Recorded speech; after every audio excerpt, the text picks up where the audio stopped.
Man, I'm super excited for this video because this is one that if you actually spend the time to figure out and kind of work at it, it will free you up behind the drum set in so many ways. There's a little bit of homework that you might have to do before this video, maybe not, but this is kind of drawn on two of my last videos. So the basis of today's video is we're taking single paradiddles and we're displacing them in every possible way in eighth notes, triplets, and 16th notes while moving them around the kit. So the first video that this is drawn on is called the Displaced Single Paradiddle Challenge. I'll put the link somewhere, and the second video is Introduction to Modulating Single Paradiddles. So that was the last video I did, and that is the basis for today's video as well, but we're moving it to the kit. So I'm just gonna move on and kind of assume that you have a decent understanding of those two videos. So I'm gonna try and show you three variations that I've used to move paradiddles around the drum set that have made me feel really free and come up with some super creative and awesome sounding stuff, I think. So if you look at 2 bars of eighth notes, there's 4 paradiddles that fit in there.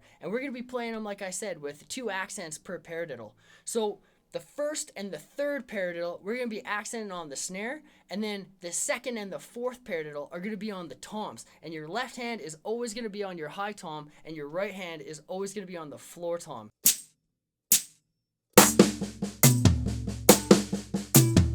And all the ghost notes are going to be on the snare drum always for all of these exercises. And I'm just going to be playing my left foot as half notes. So this is how that sounds.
Oh man, that's so fun to play. You can play on a piece of rubber all day like a practice pad, but there's really no substitution from sitting down behind a real drum set and moving this thing around because it just feels totally different and you use different parts of your body. So for the second variation, the new rule of thumb is every accent on the right hand is played on the ride cymbal or a crash cymbal accented with a kick drum, and all the rest are still exactly where they would sit on the snare drum. I'm gonna try that. That sounds something like this.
not done yet, because after you figure this stuff out with your right hand on the rod, you got to be able to mirror this entire thing with your left hand on a crash, accenting it with a kick drum as well.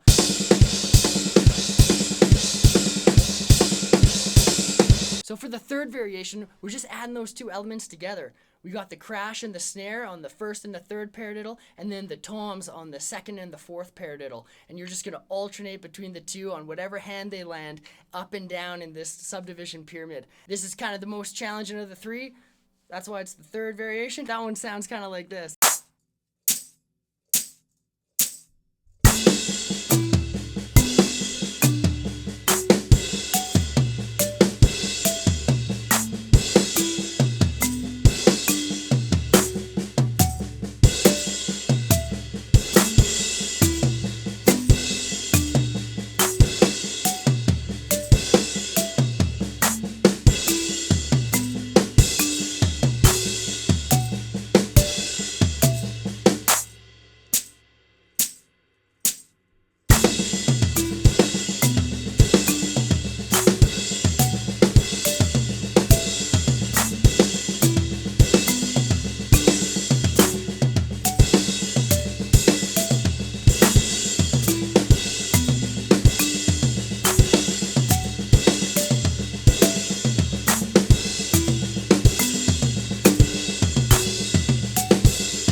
I hope you can see kind of the benefit of using paradiddles to move around this kit in this way. The stuff that you start coming up with, especially when you're using it in different subdivisions, is just, it's unreal, the cool things that you can come up with. So definitely start off with the three variations that I kind of shared in this video, and then start making up your own rules. Like, maybe you are alternating just between the floor tom and the snare, and you're like handcuffing yourself, and you gotta move like a snail and figure out how you have to move your arms to make it work. I think my biggest hope for this video is maybe it'll show someone that taking rudiments to the drum set is a lot more fun than it sounds. Because it doesn't sound that fun, but it is. All right, have a good one. Thanks for checking it out.